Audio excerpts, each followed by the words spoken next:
Part 12. Mo Yan. Yi Yang didn't believe in evil, so he peeled off the shell of another bamboo shoot, then walked to the iron cage, and under the astonished eyes of everyone, stuffed the bamboo shoot into the panda's arms. The panda, who had just opened its teeth and claws, was disrupted by the sudden rhythm. It looked down at the bamboo shoots in its arms. It was really hungry. After hesitating for 2 seconds, it put it into its mouth and chewed it.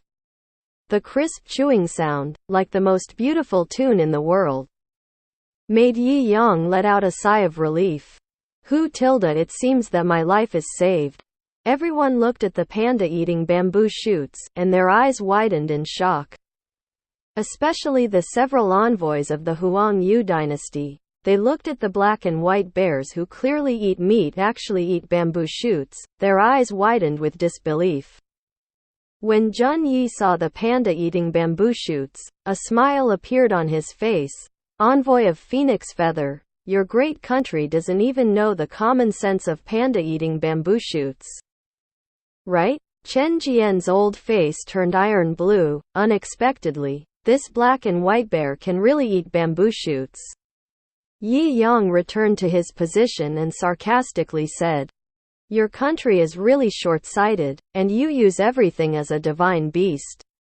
Okay. Someone cheered, causing a chain reaction instantly, and everyone applauded. A few messengers had livid faces. They thought that this time the Holy Dynasty would lose face, but they did not expect to be slapped in the face by the Holy Dynasty. A haze flashed in Chen Jian's eyes. Thinking that there were still 2 treasures that could slap the Holy Dynasty in the face, his expression improved a lot, and he cupped his hands and said to Jun Yi in the first seat, Your Majesty, we still have a gift for you. Please take a look at the monarch. Jun Yi really didn't want to look at it, but as the ruler of a country, he couldn't act willfully. He nodded and said, Bring it up. With a triumphant smile on Chen Jian's face, he instructed the man behind him, and the man turned around again and left in a hurry. When he came back, he was carrying something in his hand. Because it was covered with a layer of red cloth, he couldn't see what was inside. Your Majesty, this is a newly made glass made by our country's craftsmen. And it is called the 9 Heavens Fairy. Chen Jian lifted the red cloth, and immediately, a glazed object appeared in front of everyone's eyes. Yi Yang looked at the colored glaze in the man's hand. A look of surprise flashed in his eyes. It was so beautiful. He saw a fairy beating Ting Yuli, her dress fluttering as if she would fly into the sky at any time. It is obviously just a decoration.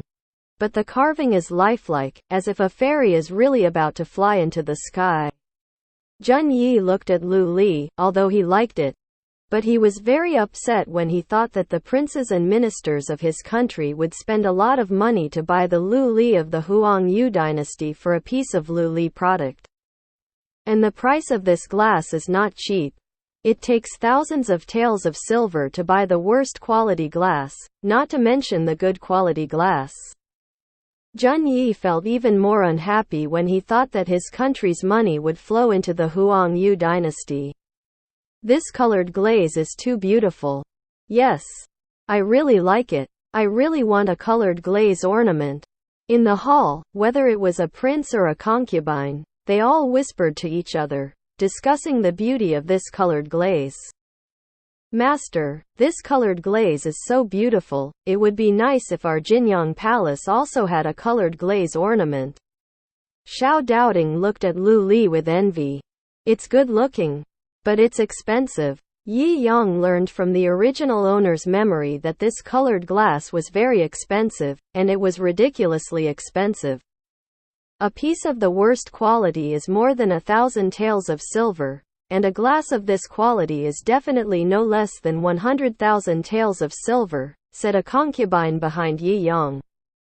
Yi Yang looked back and saw that the other side was very healthy. It seemed that the other side was also a little transparent on weekdays.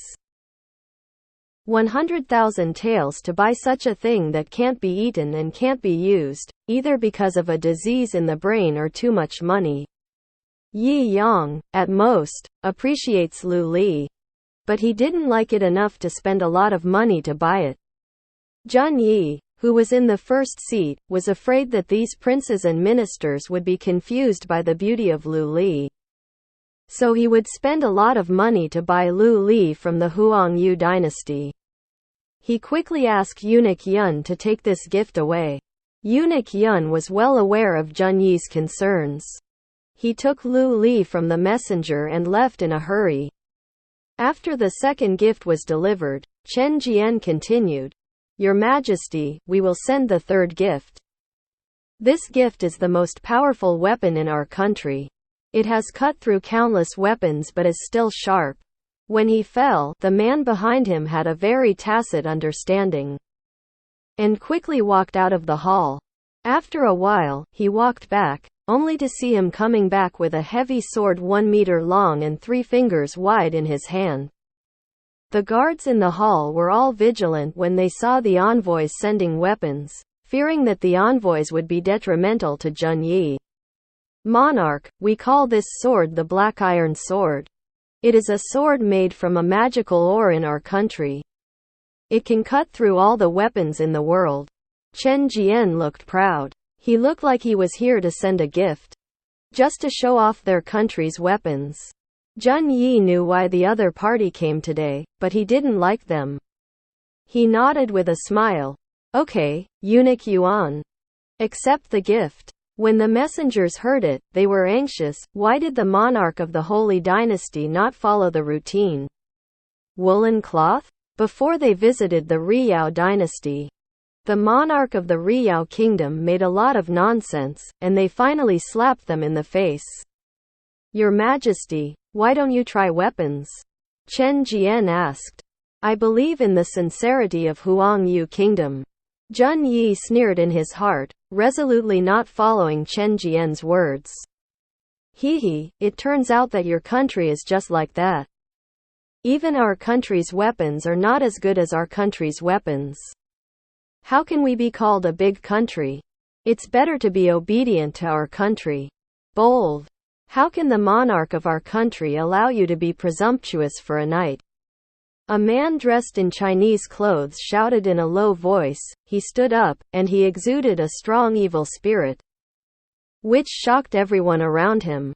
"Why, is this how your country treats the envoys of other countries?" A sturdy middle-aged man walked out of the messenger. Even though he was dressed in fancy clothes, he couldn't hide his sturdy body. His whole body was full of strength and underestimate. "It's you who disrespected the monarch of our country first. So don't blame us for being rude to you."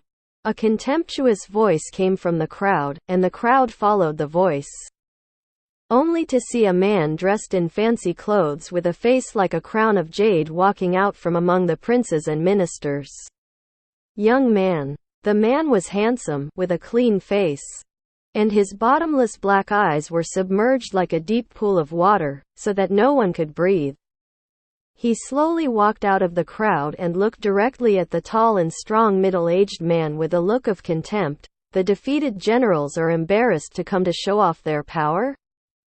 The messenger saw the young man. His face changed suddenly. It seemed that he was really afraid of the young man. Yi Yang looked at the young man and even had a little impression of him. Mo Yan, the general of Zhenyu, not only used his soldiers like a god, but also was brave and good at fighting.